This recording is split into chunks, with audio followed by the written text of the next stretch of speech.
My sister-in-law pranked me by spiking my drink at a family gathering and then laughing at me in front of her friends, but I don't think she'll be having a giggle anymore after what her family did as a result.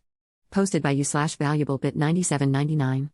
29F, don't drink alcohol. The short answer to why is that I grew up with two highly abusive alcoholic parents. It took a lot of self-work and therapy for me to even be able to be in the same room as people who are drinking. When I meet new people, I politely turn down drinks by saying something like, I don't drink. Occasionally, people ask me why, but I never share the traumatic details. I've never had anyone push the issue, until last weekend, which made the situation all the more bizarre. On the second Saturday of every month, my husband, 30M, and his sister, 32F, host a cookout or similar event for their childhood friends. I've always thought it was really cool that they've stayed close with so many people, especially since I moved away from home and only keep in touch with one school friend. I've been attending these gatherings since my husband and I started dating, and there's never been any issues. I get along well with his friends and sister. Last Saturday, my husband took my 11-year-old little brother out of town for a dad/son day, we're his legal guardians. I've had custody of him since I was 20. So, I went to the cookout alone this time. I've done this a few times before, and it's always been fine.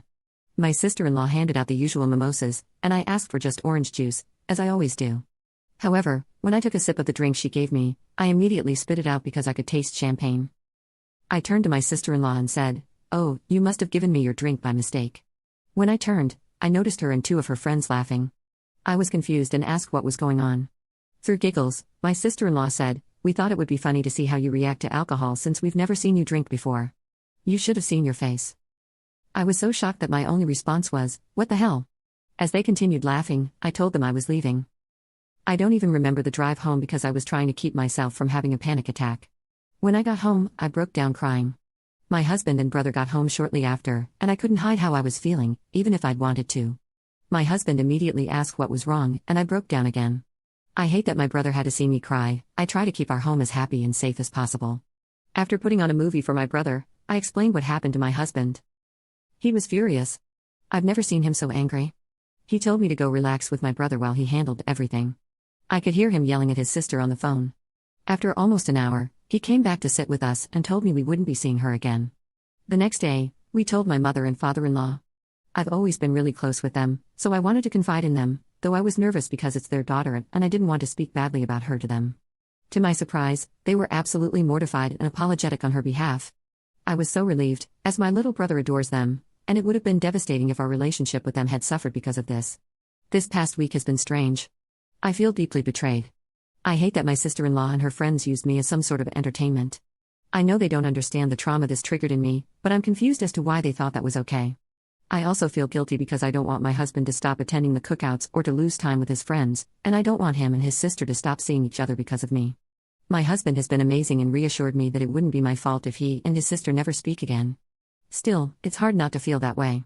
Don't worry, I've had several emergency therapy sessions this week, and I know I'll be okay.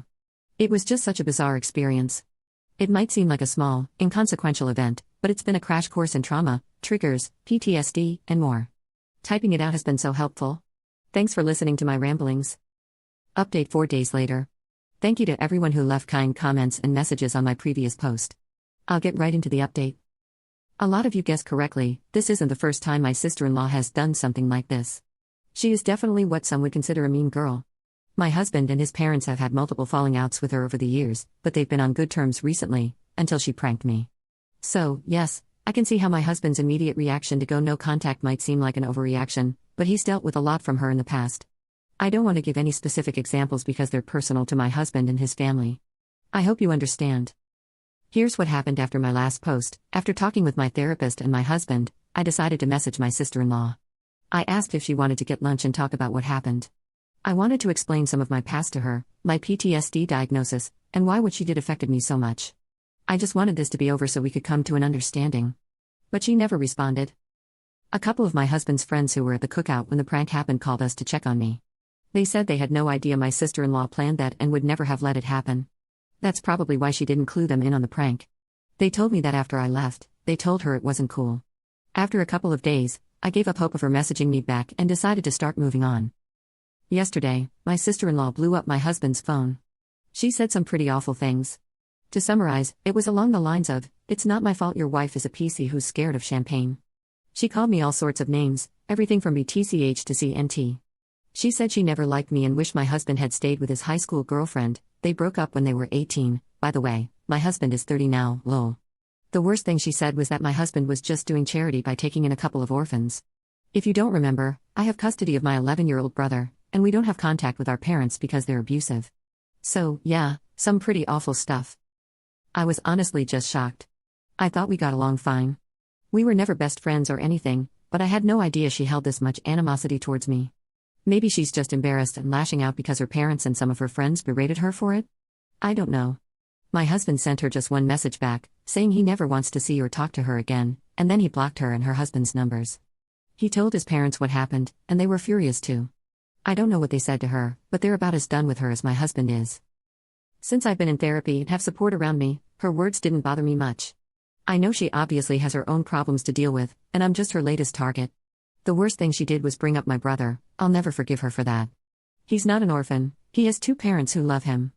And I'm not an orphan either, I have in-laws who love and support me. They've always had my back, even when it comes to their own daughter.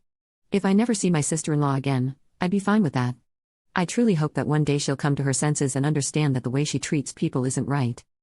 We've decided to turn every second Saturday of the month into family day in place of the cookouts. I'm going to be just fine. I'm already feeling miles better than I did when I wrote my previous post. Anyway, again, thank you for all the kind words.